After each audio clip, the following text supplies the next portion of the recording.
on se retrouve dans une nouvelle vidéo qui va pas être une vidéo très rigolote pour le coup. J'ai mis du temps à la faire, à la préparer, à me décider à en parler parce que même s'il n'y a rien de dramatique, j'avais pas spécialement encore digéré le coup pour dire ce qui est. Je m'excuse aussi, je suis un petit peu malade comme vous pouvez l'entendre, je parle du nez, j'ai la gorge qui est prise, enfin tout va bien. Donc voilà, aujourd'hui on va parler du cas, des raisons pour lesquelles je l'ai mis en pré-retraite et vous expliquer un petit peu sa maladie. Donc va pas y avoir d'images à cheval, enfin voilà, je vais vous mettre quelques images d'elle, mais ça sera tout. Je vais pas non plus parler non-stop en facecam parce que je trouve ça plus sympa de mettre quelques images d'elle tout en vous expliquant tout ça. Donc c'est parti. Je m'excuse dans un premier temps parce que des images sont très vieilles et donc de mauvaise qualité, comme ici on peut le voir, je pense que c'était il y a 6 ans et demi, parce que ouais, ça fera 7 ans que Yuka est arrivée à la maison au mois de décembre. Donc ouais, certaines images sont pas de bonne qualité, mais je tenais à vous les montrer parce que ça symbolise énormément Yuka qui galope tout le temps ou qui trotte, qui est pleine de vie, pleine d'énergie et surtout pétée de sang parce qu'il faut pas l'oublier, c'est vraiment une jument très sanguine et du coup je voulais bien revenir sur ce point avant de vous expliquer tout le reste et en profiter pour vous partager ces images même si elles datent un peu, voilà, que je garde précieusement.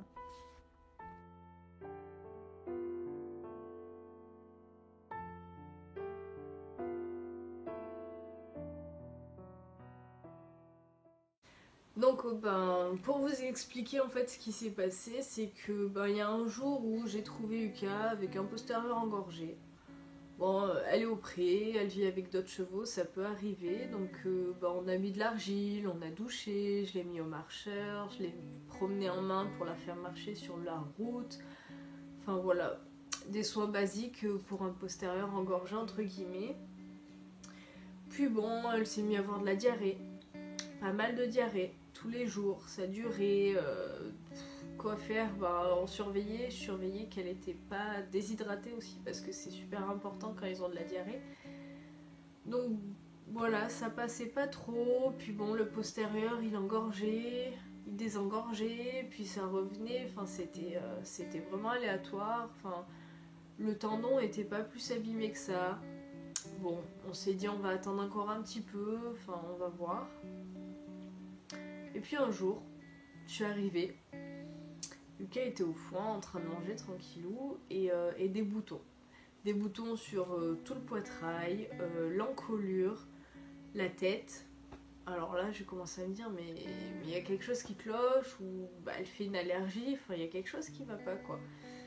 Donc on en parle un peu avec mon coach et tout, on se dit c'est bizarre, mais bon, il venait de changer la botte de foin, peut-être concours de circonstances entre le postérieur, la diarrhée.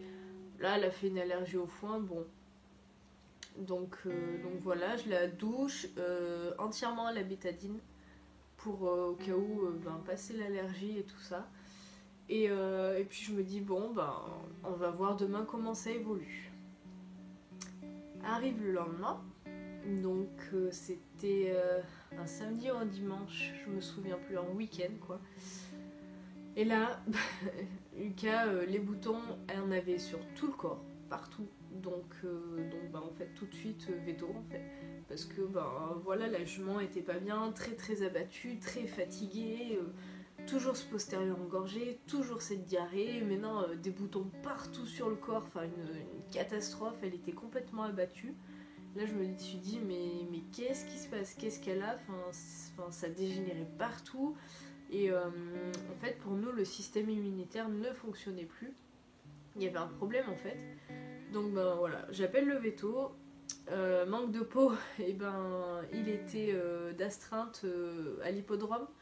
Donc il ne pouvait pas venir. J'ai envoyé toutes les photos.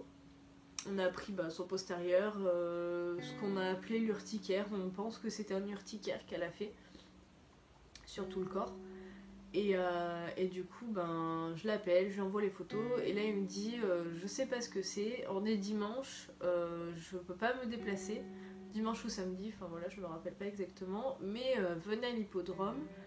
Ce qu'on va faire, ça va être 5 jours d'antibio piqûre intramusculaire. Donc venez récupérer et vous les ferez sur place. Et moi je viendrai du coup le lundi faire une prise de sang, voir ce qui cloche, parce que ben là c'est absolument pas normal.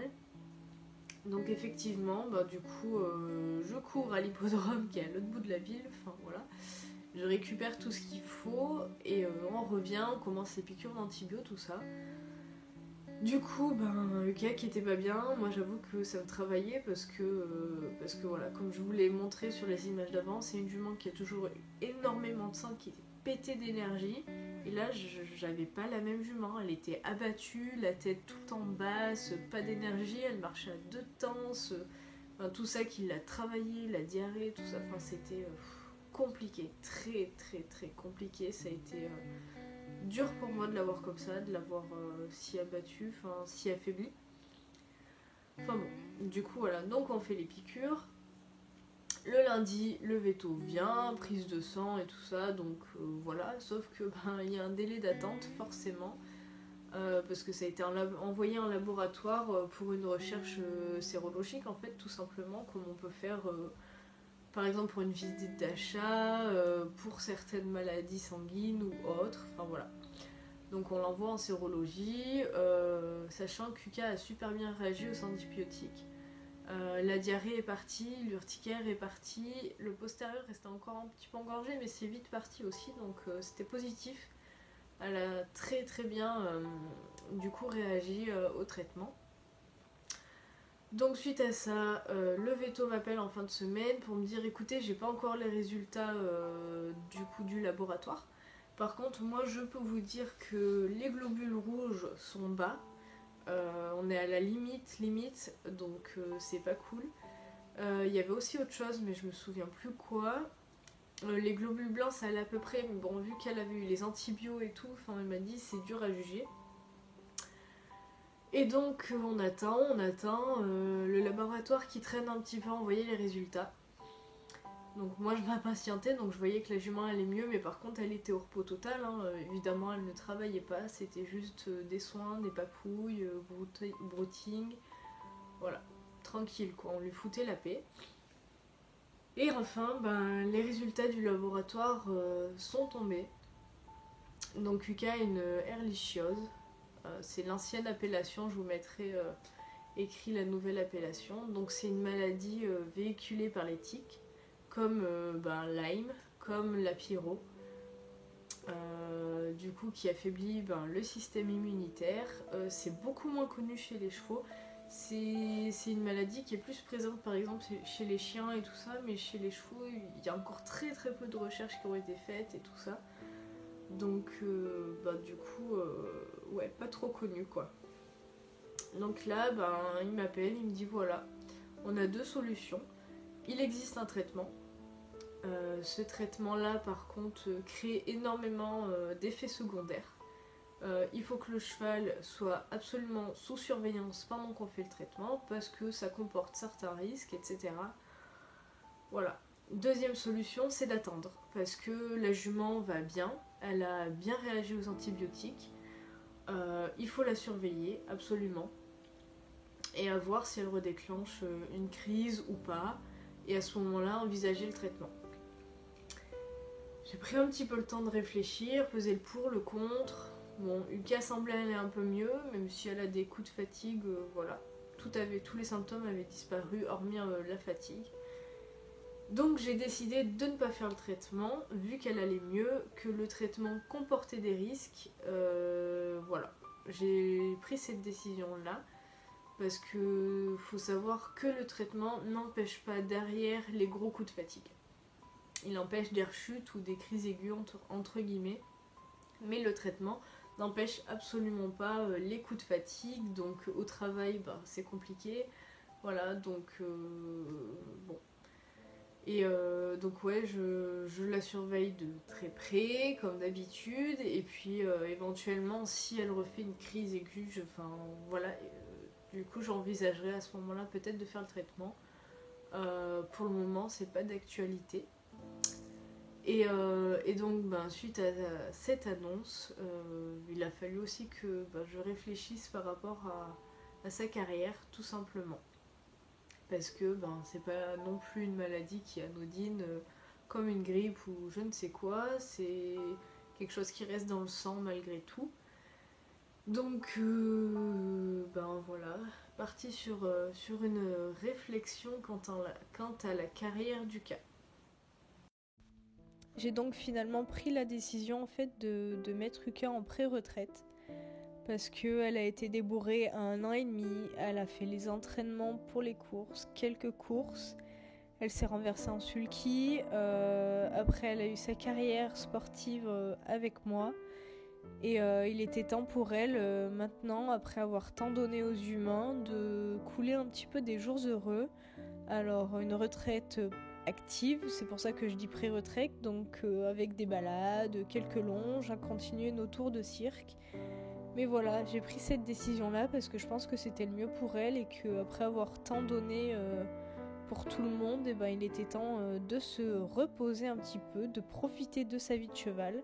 Alors oui, elle est jeune, elle a 12 ans, elle va sur ses 13 ans en janvier, mais je pense que c'est mieux ainsi.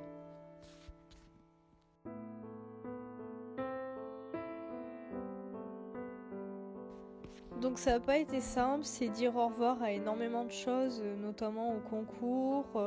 Je dis pas que je ressortirai pas si je sens qu'elle est bien, mais c'est vrai qu'il y a des jours où elle est pas bien, qu'elle est fatiguée, donc je la force pas.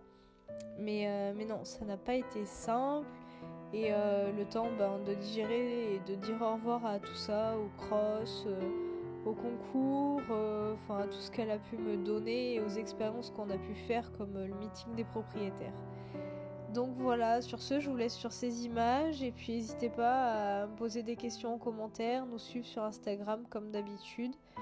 Et puis voilà, je tenais à cœur de vous partager tout ça et je vous fais plein de gros bisous. Prenez soin de vous et prenez soin de vos chevaux parce qu'on sait jamais ce qui peut arriver dans la vie.